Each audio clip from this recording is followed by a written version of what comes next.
అక్షరాన్వేషణ అనబడు ఈ శీర్షికలో మేము తరువాత ఇవ్వబోవు చిత్రమందు మధ్యనున్న అక్షరముతో మీరు 4 తెలుగు పదములను నిర్మించవచ్చును.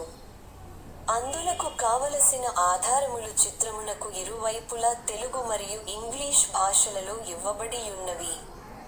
ఆ ఆధారముల సహాయముతో ఉండవలసిన ఆ అక్షరములేమిటో మధ్యనున్న అక్షరము చుట్టూ నున్న 4 ఖాళీ గళ్లలో 1 నిముషములోగా నింపండి.